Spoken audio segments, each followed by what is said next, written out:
Bienvenue et merci de nous rejoindre pour cet épisode des Talks d'IM Lab. Nous nous intéressons à un domaine médical particulièrement délicat et exigeant, à savoir la chirurgie pédiatrique. Soigner un enfant est une responsabilité immense qui requiert une expertise de haut niveau, une approche humaine adaptée aux plus jeunes et à leurs familles également. L'Algérie développe en tout cas une expertise dans ce domaine avec des chirurgiens pédiatres formés aux dernières techniques et des centres et écoles de formation qui font parler d'eux. Et pour nous en parler davantage, nous avons le plaisir d'accueillir le docteur Hind Boras. Merci d'être avec nous. Merci, je vous remercie. Vous êtes chirurgienne pédiatre libérale et également secrétaire générale de l'Association algérienne des chirurgiens pédiatres libéraux, donc la CPL.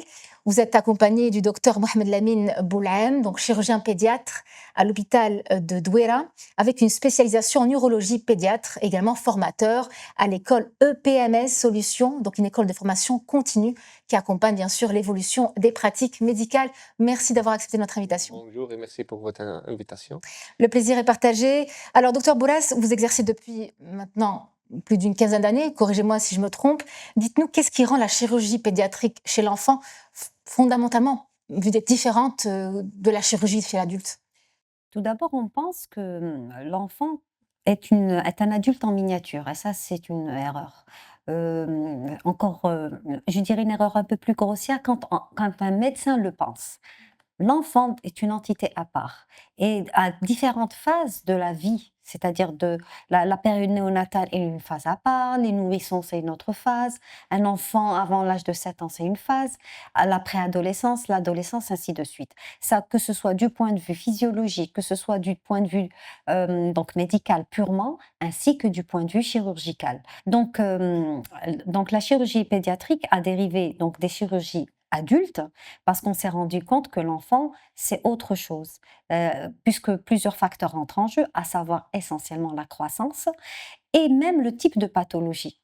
Parce que l'enfant peut naître avec des pathologies chirurgicales, qu'on appelle en général congénitales, et ça c'est une chose, et maintenant après il peut avoir des pathologies acquises, ça c'est autre chose, sans parler de tout ce qui est du domaine de l'urgence chirurgicale proprement dite, qui peut être à la fois d'origine malformative ou bien d'origine acquise. D'accord. Docteur Mohamed Lamine Boulhem, alors qu'est-ce qui rend l'exercice de votre spécialité particulièrement exigeant? Des difficultés peut-être, notamment pour les pathologies complexes qui nécessitent une prise en charge chez l'enfant des plus spécialisés. Oui, je dirais qu'en matière de chirurgie pédiatrique, c'est vrai qu'elle est différente de la chirurgie d'adulte parce qu'on prend en charge les enfants de l'âge de 0 heure jusqu'à 16 ans. Vous voyez que l'enfant est en développement, son corps change, son anatomie change, sa physiopathologie change, alors on doit s'adapter à ce changement. Il faut savoir aussi, on ne prend pas en charge l'enfant tout seul, on prend en charge l'enfant et sa famille. L'enfant, avant l'acquisition d'une conscience, avant 12 ans, il ne sait pas, on peut pas, euh, on va pas demander son autorisation. Alors, on va travailler surtout avec la famille. On a besoin d'être hyper spécialisé.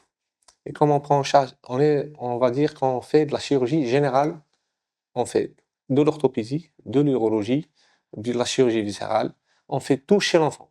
On prend en charge l'enfant dans sa totalité. Alors, on a besoin de micro-spécialités. Plus, on a besoin d'un cadre plus spécifique à l'enfant.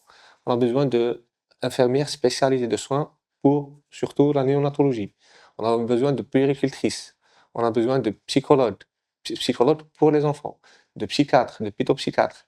Alors, c'est pour ça que c'est un peu plus difficile de prendre en charge un enfant. L'enfant ne va pas exprimer ses besoins. Il faut essayer de sentir quand il a mal, mais il n'arrive pas à exprimer ses besoins. C'est à nous de connaître ses besoins. Et c'est pour ça que la chirurgie, on est obligé d'être hyper spécialisé. Moi, c'est ce qui m'a fait intéresser à la chirurgie pédiatrique. C'est une chirurgie hyper spécialisée. En plus, travailler avec l'enfant, c'est un plaisir. C'est un bon plaisir. Docteur Hind Bolas, alors la dimension psychologique, docteur Boulhem l'a dit, est omniprésente en chirurgie pédiatrique. Vos petites astuces pour préparer un enfant et sa famille également à la chirurgie, qu'elle soit prévue ou urgente? C'est délicat. Quand c'est prévu, c'est plus facile à On gérer. a plus de temps aussi. On a plus de temps, on explique et tout ça. Dans le cadre de l'urgence, il faut imaginer une atmosphère qui n'est pas facile du point de vue du travail que subit le médecin et toute l'équipe médicale. C'est véritablement difficile. Donc, quand on a affaire à un enfant qui a une urgence, on va expliquer, mais prendre son temps comme dans le cadre d'une intervention programmée, je ne pense pas que ça va être aussi bon. Mais on essaie de les rassurer, bien sûr. L'enfant, personnellement, je consacre même peut-être un peu plus de temps avec l'enfant, dans le cadre de l'urgence Pour lui peut-être. expliquer. Oui, oui, quand celui-ci comprend, bien Oui, sûr, quand il quand est pas trop on peut médecin. s'adresser à l'enfant. Donc, mais bon, bien sûr, quand c'est un nourrisson, c'est bien sûr les parents le centre de la discussion. Voilà. Quelles sont les situations les plus, d'urgence les plus fréquentes que vous avez eu à rencontrer jusque-là? Des situations de stress intenses Intense. auxquelles vous avez fait face? Écoutez, quotidiennement, le docteur Boulham sera probablement d'accord avec moi, nous avons ce qu'on appelle les accidents de la voie publique. Ça, c'est le quotidien, C'est le plus c'est-à-dire, fréquent? oui, un enfant est victime d'un accident de la voie publique, à savoir percuté par une voiture. Ça, c'est un classique. Ça, c'est quotidien. Maintenant viennent, c'est vrai que les accidents domestiques, avant l'âge de 5 ans, sont très fréquents. Donc, on a beaucoup de ça. Maintenant, comme je vous l'ai dit, nous avons donc tout ce qui est malformatif, qui est source de chirurgie, qui peut être même urgente. Parfois, donc, c'est un enfant qui naît avec une malformation, mais qui se manifeste et de manière urgente quelques mois, voire quelques années après sa naissance. Je pense par exemple une occlusion intestinale par malformation dans le tube Avant d digestif. avant de naître Il naît carrément? Il naît avec, il n'y a avec. pas de symptômes et après, hop, ça se manifeste. Maintenant, bien sûr, je vous ai dit toutes les pathologies acquises. Et voilà, dans l'ensemble, nous avons cette histoire d'accident de la voie publique, des accidents de la circulation. C'est un enfant polytraumatisé très souvent, qui nécessite donc une prise en charge multidisciplinaire. Et voilà, c'est ça, les cas, je pense, urgents les plus fréquents. Qu'en pensez-vous? Docteur Bolan? Pour la chirurgie pédiatrique, c'est un peu difficile. Les urgences sont très variées. Et c'est très stressant. Par rapport à l'adulte, les pathologies, la plupart des pathologies sont des pathologies acquises. Chez l'enfant, les enfants naissent avec ces pathologies. 60% c'est des pathologies congénitales. Les autres, c'est les accidents. Il faut savoir que normalement, un enfant, c'est un événement heureux chez les parents. Ils ne conçoivent pas qu'il tombe malade alors qu'il est aussi jeune. Un sujet âgé, adulte, il a le temps de dire je vais tomber malade, je vais préparer. Chez les parents, normalement, les enfants, on les voit Sont grandir, en on est excellente heureux, santé, on est en absolument. excellente santé. Alors, c'est un drame familial quand l'enfant tombe malade. Même pour une appendicite simple, même pour une pathologie simple, pour eux, c'est un drame. Alors, il faut les rassurer. C'est pour ça que c'est assez stressant pour nous, parce qu'on prend en charge et l'enfant et les parents. Vous avez ce côté psychologique, hein, vous, Oui, il faut chirurgien. être vraiment Je très, très, passe très, très. énormément de temps avec On les passe énormément de temps patients. avec Faire les parents. attention aux mots qui doivent être employés. Oui, Oui, oui, oui, oui. et quand je vous dis franchement, parfois, quand je dis pour la programmation d'une intervention, quand je dis aux parents, faut dire à l'enfant, vous lui dites qu'il va se faire opérer. Ils Oui. me regardent avec des yeux tout ronds, mais je leur dis, mais si, Faut lui c'est un enfant. expliquer, etc. Oui. Pour vous dire, les Occidentaux disent carrément, même à l'âge nourrisson, à partir de 6 mois, il faut dire à l'enfant, tu vas subir, même si ce sont des mots qu'on va utiliser, qu'on va employer faciles, simples, mais il faut dire, voilà, tu vas rentrer dans une pièce, on va t'enlever le bobo. Vous comprenez? Donc, je pense que parler, c'est très important. Docteur Bolan, parlons à présent des évolutions technologiques. Entrons dans le vif du sujet. La chirurgie mini-invasive chez l'enfant, il faut le dire, est une révolution.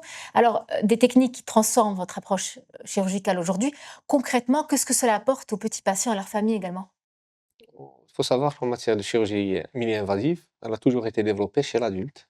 Puis on va abaisser l'âge et l'essayer chez l'enfant. Actuellement, on fait de la chirurgie mini-invasive même chez le nouveau-né. Un enfant âgé de 1 jour, on peut utiliser la chirurgie mini-invasive. Grâce à un recul d'expérience important. Oui, oui. Après, le développement des outils, du matériel qui est adapté pour l'enfant, surtout la réanimation pour l'enfant. Ça aide beaucoup le réanimateur de faire de la chirurgie mini-invasive chez l'enfant. On n'est pas agressif, l'enfant est en développement, on essaie de le préserver au maximum. Elle touche à toutes les spécialités qu'on a citées. On peut faire la chirurgie mini-invasive en urologie, en chirurgie thoracique, en chirurgie viscérale, en orthopédie. Toutes les spécialités peuvent être euh, candidates à faire de la chirurgie mini-invasive. Elle est très développée. On essaie d'abaisser l'âge jusqu'à l'âge de 1 mois et d'une journée et d'adapter le matériel. On a besoin, mais on a besoin, chez le chirurgien pédiatre, d'être formé. C'est une chirurgie nouvelle. C'est pour ça qu'il faut essayer de travailler avec les chirurgiens adultes qui ont développé ces techniques depuis plus longtemps que nous. Et c'est pour ça qu'il faut essayer d'avoir une collaboration avec toutes les spécialités. On a besoin vraiment d'une approche pluridisciplinaire. Docteur Bourras, vous intégrez vous aussi ces techniques de chirurgie mini-invasive? Y a-t-il des situations où la chirurgie conventionnelle est préférable à la chirurgie mini-invasive? Ah, si vous vous adressiez à quelqu'un qui ne fait que de la chirurgie mini-invasive, il vous aurait répondu: tout se fait par chirurgie mini-invasive, par thoracoscopie ou bien par celluliochirurgie ou bien maintenant, franchement, peut-être dans les fractures, parfois on est obligé d'inciser la peau, faire une grande incision. Mais sinon, toujours dans le cas de la chirurgie mini-invasive, je peux passer par arthroscopie. Je peux donc passer en utilisant donc la radioscopie pour traiter chirurgicalement des fractures chez l'enfant, sans pour autant ouvrir, juste en faisant introduire à travers la peau des broches, parfois même des vis, sans avoir à ouvrir complètement la peau. Donc, des cas de figure où je dirais peut-être un traumatisme abdominal ou On il y doit a ouvrir. un état de choc et il faut voir qu'est-ce qui saigne. Voilà, peut-être là. Docteur Bourras, en tant que secrétaire général de l'AACPL, quel rôle joue votre association dans le développement de cette chirurgie pédiatrique en Algérie, de la chirurgie pédiatrique en Algérie? Donc, notre association a vu le jour il y a un peu moins d'un an. Donc, l'idée était venue par le fait qu'un chirurgien pédiatre installé dans un cabinet, toujours dans le même rythme du cabinet, couper un peu, on ne va pas dire de la science, mais couper un peu, parce que le milieu chirurgical est un milieu où on ne peut pas travailler seul. D'accord? Un chirurgien doit travailler avec un confrère dans tous les cas. Un aide, un réanimateur, d'accord? Tout le paramédical, etc. Donc, quand on a une ambiance comme celle-ci, dans un hôpital pendant des années, et après du jour au lendemain, on se retrouve dans un cabinet, à naviguer seul, entre guillemets, euh, c'est peut-être néfaste un peu pour le chirurgien. Ça, c'était mon idée à moi. De là était venue l'idée de créer une association de chirurgiens pédiatres libéraux qui n'avait jamais vu le jour. Parce qu'avant, enfin, il existe toujours cette association de chirurgiens libéraux. Et la chirurgie pédiatrique avait donc, on va dire, son groupe de chirurgiens pédiatres. Mais là, depuis donc un peu moins d'un an, nous avons créé avec donc mon aîné docteur Iken, qui est le président de l'association, et bien sûr avec l'aide de tous nos confrères qui sont membres fondateurs de l'association, nous avons créé cette association. Quand j'ai appelé mes confrères, tous sans exception, ah oui, oui, oui. Donc certains étaient installés depuis quelques années, d'autres ça leur faisait des dizaines d'années. Et donc ils étaient tous partants pour que nous ayons, on va pas dire cette plateforme, mais ce point de repère qui est notre association, qui j'espère va prendre un peu plus d'ampleur pour que nos chirurgiens libéraux puissent communiquer entre leurs expériences, parce que véritablement dans un cabinet, ce n'est pas comme dans un hôpital. Et puis c'est aussi pour maintenir un haut niveau d'expertise, comme si vous Oui, étiez bien tous sûr, ensemble bien au sûr. sein de du même établissement. Cela va de soi.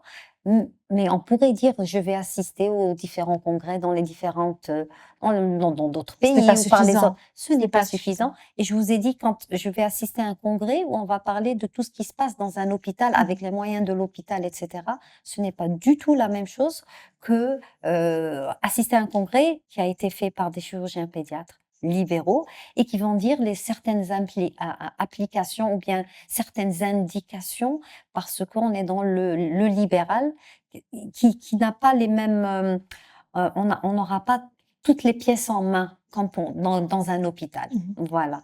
La dernière fois, j'avais assisté à un congrès en France d'orthopédie. C'était la Société française d'orthopédie pédiatrique. Et beaucoup de mes confrères ont posé la question à propos de la luxation de hanche. C'est un déboîtement de la hanche qui est de manière congénitale, malformative. Mhm. Donc, certaines indications qui sont la traction, c'est une méthode on tracte les membres inférieurs du petit, de l'enfant pendant un certain temps avec des poids. Faire ça dans un hôpital, oui. Dans le privé, comment? Et quelles seraient les indications? Est-ce qu'il y a une façon? Oui, on en avait parlé, on fait telle technique et telle autre technique pour ne pas passer par les tractions. Mhm. Et certains ont même proposé de faire des tractions à domicile, vous voyez. Donc voilà, c'est vraiment moi je pense que c'est très important. Là, pour le moment, nous sommes tout jeunes, comme je vous ai dit. Nous avons organisé 2 journées. Nous avions parlé pour la première journée de la celliochirurgie et plus précisément du testicule intrapéritonéal. Mhm. C'est un testicule qui est retrouvé dans le ventre, imaginez. Donc D'accord. celui-ci, comment on l'opère? Par voie célioscopique. Et la liste d'attente dans les hôpitaux est très longue parce que il y a beaucoup de cas.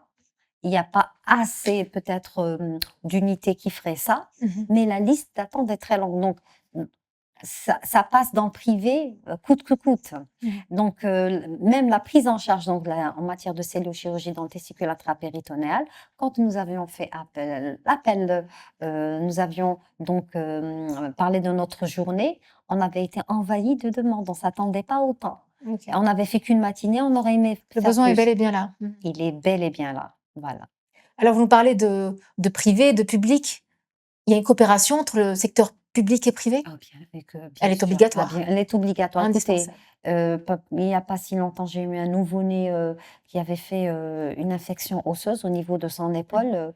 J'ai passé peut-être pendant 2 heures à appeler mes confrères, mes consoeurs à l'hôpital pour la prise en charge de ce petit, parce que c'était un nouveau-né, c'était un peu délicat et il était clair qu'il allait être hospitalisé pendant plusieurs jours après, donc une antibiothérapie, des bilans, ça aurait été onéreux pour les parents. Donc moi-même, je leur ai dit, je vous conseille d'aller dans le privé, dans le public. Et bien sûr, j'ai fait appel à mes confrères qui ont tous répondu présents. Présent. Bien sûr, ça s'est fait très très bien, sans aucun problème.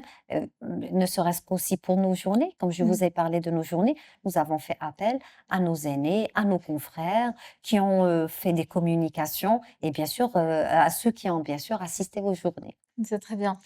Docteur Boulaham, vous êtes également dans la formation continue. Quels sont les principaux besoins que vous identifiez chez les chirurgiens pédiatres en matière d'actualisation de connaissances? Pour moi, c'est la formation continue, elle doit être assurée par le public et par le privé. On doit Les deux. essayer de partager les tâches. Partager ou se compléter. Se compléter, oui. Parce que c'est un peu cher pour un jeune chirurgien d'aller se former, d'aller à l'étranger, de faire des stages. Il faut essayer avec cette association qui vient elle est depuis 2 ans. On va essayer Une année. Une année. de travailler en collaboration. Mhm. Comme ça, elle peut assurer des formations ici en Algérie qui reviennent un peu moins chères et qui peuvent être accessibles à tous les chirurgiens. Surtout, on commence la formation à partir avec les résidents. Mhm. Oui. C'est pour ça qu'il faut travailler en étroite collaboration. Comme elle vient de dire, Dr Bourras, il y a des pathologies qui sont de prises en charge. Moi, je travaille au public. Je suis très heureux d'avoir une association avec laquelle je peux avoir des contacts avec les chirurgiens privés où je peux opérer mon malade et peut être suivi en privé pour le suivi, pour les consultations. Et elle peut nous solliciter pour hospitaliser des enfants où la prise en charge va être très chère pour des parents qui viennent de commencer leur vie, ils n'ont pas de budget pour opérer des pathologies lourdes. Il faut savoir que, par exemple, en matière de néonatologie, la plupart de la chirurgie se fait en public parce que l'hospitalisation est longue et les interventions sont lourdes. Mhm. Alors, essayer de travailler en collaboration, essayer de partager les tâches et de toujours suivre le malade, avoir un très bon suivi pour le malade. Le malade n'est pas obligé d'être toujours pris en charge à l'hôpital. Il Mhm. peut être pris en charge au début à l'hôpital, puis orienté pour le suivi chez un chirurgien pédiatre confrère, ou le contraire, il peut être opéré chez un chirurgien confrère et hospitalisé à l'hôpital pour la prise en charge pour les suites. Et pour la formation, c'est la même chose. Vous êtes vous-même formateur au sein de l'EPMS. Oui, on fait des formations en cilioscopie Mhm. surtout la chirurgie viscérale, comme elle vient de parler du testicule non palpable, de la lithiase vésiculaire. On peut essayer de pousser la formation pour faire un peu des pathologies, on va dire, de seconde ligne, qui sont un peu plus difficiles de prise en charge. On fait en matière de chirurgie mini-invasive, on peut faire de la thoracoscopie chez l'enfant. On peut lancer des formations de thoracoscopie en chirurgie urologique, cilioscopique. On peut faire des formations en endoscopie. Tout ça, il doit être encadré par les associations des libéraux parce que c'est à eux d'identifier les besoins et par les chirurgiens publics de l'hôpital public, avec les résidents, les assistants. La chirurgie, il faut toujours essayer d'être au jour le jour, de travailler avec les nouvelles techniques. Et ça nécessite un investissement personnel et financier très important. C'est aussi une collaboration pluridisciplinaire, comme vous l'avez dit, hein. C'est tout un Pluridisciplinaire, groupe de médecins. on va avoir besoin d'urologues qui ont de l'expérience en matière d'urologie et essayer de transmettre cette expérience en matière d'urologie pédiatrique. On va avoir besoin de chirurgiens viscéralistes, de chirurgiens thoraciques, de chirurgiens orthopédiques, parce que prendre en charge un enfant préadolescent de 15 ans, c'est presque un adulte. De Oui. 14 ans, on va essayer d'appliquer les techniques de l'adulte. Parfois, on est amené à appliquer les techniques de l'adulte. C'est pour ça, c'est une chirurgie vraiment, chez l'enfant, on est pluridisciplinaire et hyper spécialisé. Mhm. C'est ça les deux mots, pluridisciplinaire. On a besoin de tout le monde et faire des hyper spécialisations. Chaque groupe doit prendre en charge une telle pathologie pour essayer de la maîtriser le mieux. Et les outils sont là. Docteur Bouras, alors vous avez commencé votre parcours à Blida, puis ensuite à Belfort, aujourd'hui à Ain Benyen. Quel bilan tirez-vous de l'évolution de la chirurgie pédiatrique en Algérie dans sa globalité? Non, franchement, je vois que moi, je trouve que ça s'est véritablement amélioré. Les premiers temps, quand j'avais commencé, la cellule, il y en avait pas tellement. C'était, je pense, un service sur Alger qui la faisait. Maintenant, pratiquement tous les services font de la cellulopchirurgie. En matière d'endoscopie urinaire, c'est introduire une caméra à travers les voies urinaires, Chez d'accord? l'enfant, Chez l'enfant, chez le nourrisson, Ok. tout petit. Donc, moi, quand j'ai commencé la chirurgie, je connaissais, au début de mon parcours, on nous apprenait, voilà, réimplanter ce qu'on appelle des uretères. Donc, on ouvre la vessie, tout ça pour une certaine pathologie qu'on appelle le reflux vésico-urétéral. Là, maintenant, par endoscopie, on injecte un produit alors je ne donnerai pas le nom parce que c'est un truc commercial, un produit, donc par voie endoscopique. On introduit une caméra, on a l'image.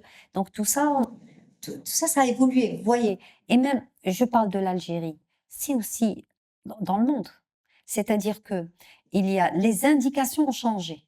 Les indications ont changé. Avant, on disait, tiens, il faut injecter telle pathologie, celle dont je vous ai parlé, à partir de tel grade. Maintenant, on est encore allé plus loin. Pratiquement, on veut injecter tous les grades, vous voyez. Donc, franchement, ça a évolué partout dans le monde. Nous, on essaie d'être à jour, bien sûr, d'être à la hauteur de l'évolution. Maintenant, en matière, par exemple, de néonatologie, l'hôpital dans lequel je travaillais, le premier, c'était à Blida. Franchement, la néonate, c'était pratiquement à chaque garde. Chaque garde, mes confrères ou moi, chaque garde, on avait un cas de néonate qu'on opérait. Quelques années plus tôt, non, ça se faisait pas. Pourquoi? Parce que on avait d'abord, en matière de réanimation anesthésie, ça s'était développé.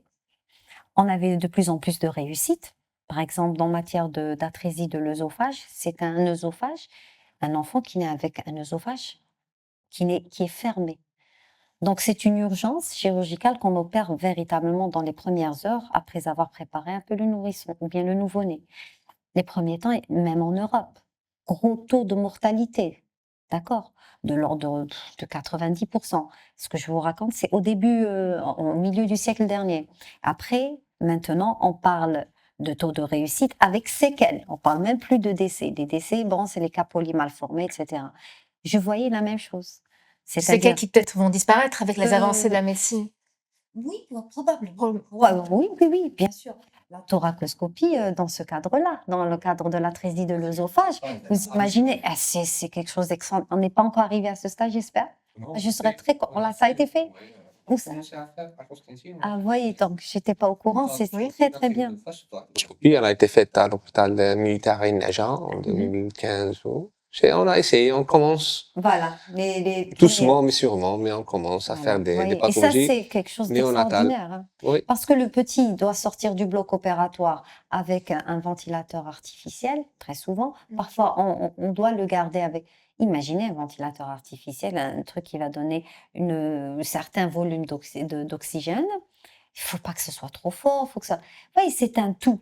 Donc, les services de chirurgie pédiatrique s'équipent de mieux en mieux, ont un personnel de mieux en mieux qualifié, comme avait dit docteur, l'infirmier, l'anesthésiste, le réanimateur. C'est vraiment une équipe multidisciplinaire qui va faire peut-être presque que le nouveau-né.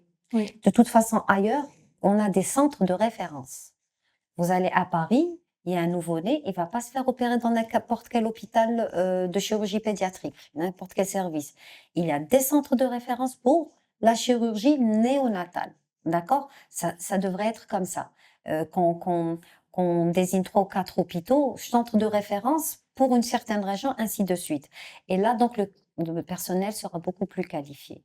Voilà, mais maintenant aussi, du point de vue dans toutes les spécialités, enfin, les sous-spécialités de la chirurgie pédiatrique, que ce soit l'orthopédie, de la thoracoscopie, non, je veux dire les pathologies thoraciques, et voilà, dans l'ensemble. Docteur Boulaham, alors un mot pour les parents qui nous regardent. Quels conseils donneriez-vous aux familles qui doivent faire face à une intervention chirurgicale de leur moi, enfant, bien sûr? oui, c'est d'essayer de ne pas stresser parce que, Inch'Allah, ils vont être entre de bonnes mains. De faire confiance au personnel De médical, faire peut-être? confiance à leurs chirurgiens, à tout le personnel. Et c'est tout. On fait de notre mieux Ah oui. pour essayer d'apporter le maximum de confort, de sécurité pour l'enfant. Le salon IM Labop approche à grands pas. Vous animerez des ateliers, conférences sur la chirurgie pédiatrique, notamment mini-invasive. Un retour d'expérience en Algérie, sans tout dévoiler, bien sûr, docteur Boulaham? En matière C'est le titre de votre atelier. Oui, c'est la chirurgie mini-invasive. Oui. On a fait déjà l'année passée le même. On a fait une communication sur la cystoscopie pédiatrique. Mhm. Actuellement, on va faire toute la chirurgie mini-invasive. Apparemment, il y a plusieurs communications sur l'arthroscopie, sur L'arthroscopie. On va essayer d'élargir un peu le champ de Vous serez notre aussi là, action. docteur Oui, Bourras? oui, nous allons faire 5 communications. Il y aura une communication faite par mon confrère Dr El Mehdaoui, qui est membre de l'association, qui va parler de l'arthroscopie. C'est un monde utilisé essentiellement chez l'adolescent. Pensez aux sportifs. Le président de notre association, docteur Iken, va parler donc de la technique de Degas. C'est une technique utilisée dans la luxation congénitale de hanche. Moi, je vais parler donc la place de la radioscopie dans le traitement chirurgical en pédiatrie. Une consoeur à moi va parler, docteur, donc notre chère trésorière, docteur Wadikan, va parler de l'enfant et le bloc opératoire. Donc, elle va parler de ça, tout ce qui est l'environnement du bloc opératoire et de l'enfant, la préparation. C'est très important. Et enfin, ma consoeur, docteur Hamrani, qui est vice-trésorière, va nous parler donc des urgences chirurgicales de pédiatrie. Très bien. En tout cas, le rendez-vous est pris. Vous serez là. C'est la fin de ce numéro des Talks IM Labop. Merci d'avoir été avec nous. Un échange, en tout cas, qui illustre très bien la qualité de notre médecine pédiatrique. Merci d'avoir été avec nous, docteur Hind Bourras. Je rappelle que vous êtes chirurgienne pédiatre libérale. Merci également à vous, docteur Mohamed Lamine Boulaham, chirurgien pédiatre à l'hôpital de Douala, avec une spécialisation en neurologie pédiatrique. Merci de votre fidélité. On se retrouve très bientôt.